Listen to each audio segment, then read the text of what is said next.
இல்ல. இதெல்லாம் ஒரு கடவுளா நினைப்பா. அவங்க 10-12 பிள்ளைய பெத்து வச்சிருப்பா. ஆமா. அப்ப நாகராஜன் நாகக்கண்ணி ஒரே ஒரு குழந்தைக்காக அந்த நாகலோக பட்டணத்தில் ஆண்டவனை எண்ணி தவம் இருந்து வருகிறார்கள். அவர்கள் அப்படி அங்க தவம் இருக்க ஆதிவெள்ளி கைலாசத்தில் பகவானுக்கும் பார்வதிக்கும் ஒரு பிரச்சனை. என்ன பிரச்சனை? அதாவது பார்வதி அம்மா கேட்கிறா, ஆண்டவா தினந்தோறும் உலகத்துக்கு படி இழக்க போறேன்னு போறீங்கல்ல. ஆமா, கைலாசத்துல நான் தன்னம் தனியாதான் இருக்கேன், நானும் உங்களோட வாரேனே அப்படின்னு கேட்கா. ஏன் பார்வதி, இந்த கைலாசத்துல ஒண்ணு சக்தி நீ இருக்கணும், இல்லன்னு சொன்னா ஒண்ணு சக்தி இருக்கணும், சக்தி இருக்கணும், இல்லன்னு சொன்னா சிவன் இருக்கணும். ரெண்டு பேரும் இல்லன்னு சொன்னா கைலாசம் எப்படி இருக்கும்? அதாவது இப்பவும் ஒரு வீட்டுல என்ன செய்யணும், ஒண்ணு ஆண் இருக்கணும் இல்லன்னா பெண் இருக்கணும். ஆண்கள் இல்லாத வீடு அரை வீடு, முழு சுடுகாடு. ஏன் அப்படி சொல்லாங்க தெரியுமா? ஆண்கள் இல்லாத வீடு அரை வீடுன்னு சொன்னா இந்த பொம்பளை எவ்வளவோ சம்பாதிப்பாயா, ஆனா அந்த ஆம்பளை கையில இருந்து ஒரு 50 ரூபா வாங்கின மாதிரி இருக்குமா? இருக்காது. அதுதான் ஆண்கள், அதுதான் பெண்கள் இல்லாத வீடு குட்டிய சோறுன்னு சொல்லி இருக்கா. அப்ப பார்வதியானவள் ஆண்டவனிடத்துல கேட்கும் பொழுது, ஏ பார்வதி, நான் பூலோகத்துல ஒவ்வொரு மனிதரையும் ஒவ்வொரு விதமா படைச்சிருக்கேன்.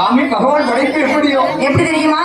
கூன், குருடு, நொண்டி, சப்பாளி, வலியவர், எளியவர், இருக்கவே இல்லாதவன், பணக்காரன், ஏழை, பிள்ளை இருக்கவே பிள்ளை இல்லாதவன், உங்களெல்லாம் சோத்து மாடனா படைச்சிருக்கோம்யா. குஷ்டநோய் இப்படி படைச்சிருக்கேன் பார்வதி. நீ என் கூட வந்தேன்னு சொன்னா என்ன கேட்ப? இப்படி இருக்கான், சொரிஞ்சுக்கிட்டே இருக்கான், அவனுக்கு ஏன் பிள்ளை இல்லைன்னு கேட்பதானே? உனக்கு பதில சொல்லுவன தவிர என்னோட படி இழப்ப மறந்துடுவேன். இல்ல பகவானே, உங்க கூட வாரேன், ஆனா என் வாயவே திறக்க மாட்டேன். சரி பண்ணு, திறக்க மாட்டியா? படிச்ச பொண்ணு. மனுஷா, நான் கேட்டது திசிசிய மேடி, சரி நீ வேட்டதை வேடி, நான் கொடுத்தவனது அடி. இனிமேலாவது எனக்கு நீ நல்லா படிச்சியடா? அதான் அமைப்பியல் படிச்சு. ஏன் தெரியுமா? சொத்து காசப்பட்டு தலைக்கு மூத்தோட தாலி கட்டி வச்சிருக்காரு, அது ஓடி போய் கட்டினாரு. முதல்ல பொண்டாட்டி சரி சரி, என் முண்டக்கண்ணே உனக்கு நான் பொண்டாட்டியா இருக்கும் அப்படிம்பா. மைனின்னு சொன்னா போதும். சரி, ரோசன் கிட்ட தாலி போட்டலாம், நான் உனக்கு மைனியா உன்னை கூட கடிக்கி பின்ன வந்தா எத்துது. அப்படிதான்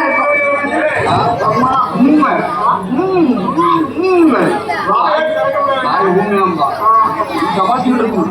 அப்ப பார்வதி அம்மா சொல்லுகிறா, உங்க கூட வாரேன், ஆனா என் வாயவே திறக்க மாட்டேன். சரி பார்வதி, கழுத்துல ஏறி போவோம் என்று சொல்லி பகவானும் பார்வதியும் படி இழக்க வேண்டும் என்று உலகத்திற்கு எப்படி வருகிறார் தெரியுமா? கைலாசம் தான் கடந்து கண்ணை சங்கலை பாடமிட்டு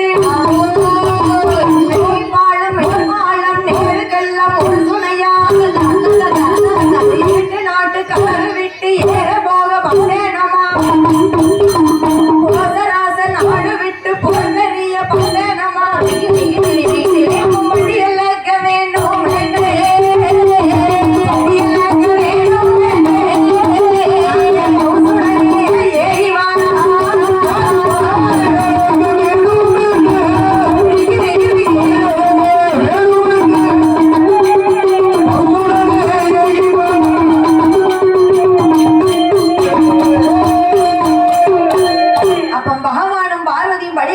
சொல்லி பார்வதி எதுவுமே பேச மாட்டல்ல அப்படின்னு சொல்லி பகவானும் பார்வதியும் பூலோகத்துக்கு படி இழக்க வாராங்க. அப்படியே ஒவ்வொரு இடமா வரக்கூடிய நேரத்துல பார்வதி அம்மா என்ன செய்யறா? பகவானே ரதத்தை நிறுத்துங்கள். பார்வதி, உன்னோட கிளிப்பிள்ளைக்கு சொன்ன மாதிரி சொல்லிதானே கூட்டிட்டு வந்தேன், என்னம்மா காரணம்? ஆண்டவா, அங்க ஒரு அதிசயம் நடக்கு. ரெண்டு பாம்பு இருந்து தவம் இருக்க. இத்தனை நாள் எத்தனையோ முனிவர்கள் தவம் இருப்பாங்க, எத்தனையோ ரிஷிமார்கள், ஏன் மாண்டர்கள் கூட தவம் இருந்திருக்காங்க. கேள்விப்பட்டிருக்கேன்.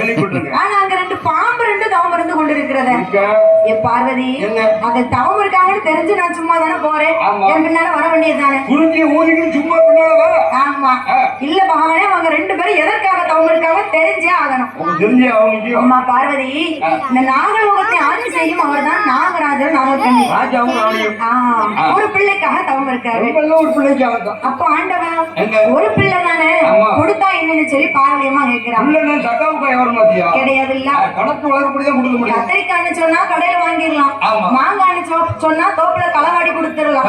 ஆனா பிள்ளைன்னு சொன்னா எப்படிமா கொடுக்க முடியும்? உங்களுக்கு பிள்ளை வர வரம் கொடுக்க முடியாது. முடியவே முடியாது. சரி, அப்ப பார்வதி அம்மா பிடிவாதம் பிடிக்கிறா.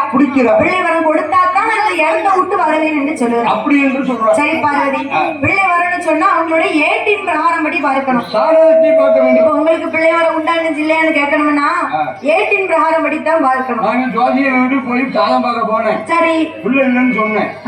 அப்ப என்ன சொன்னா தெரியுமா? என்ன சொன்னா? 9 நாள் என் வீட்டுல இருந்து முன்னாடி தவறுக்கு சொல்லுமா. அதோட இவன் பேச்சு கட் பண்ணிட்டேன்.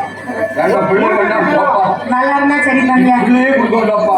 அதாவது ஏட்டின் பிரகாரம் படி பார்க்கணும்னு சொன்னா சித்திரகுப்தன் ஏடு எழுதுவாரு.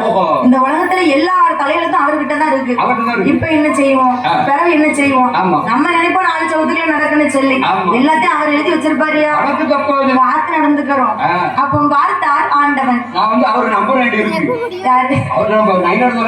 என் பொண்டாடிக்கு இடம் அவர் போறாரு.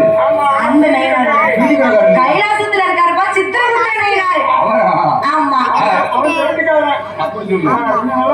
அப்ப ஆண்டவன் அழைத்தார். ஏப்பா சித்திரபுத்திரா, இங்க வாப்பா, இந்த நாகராஜனுக்கு பிள்ளை வர இருக்கா இல்லையான்னு பாரு என்று ஏட்டை எடுத்து சித்திரபுத்திரனையார் பார்க்கும் பொழுது ஏட்டில என்ன இருக்கு தெரியுமா? அந்த நாக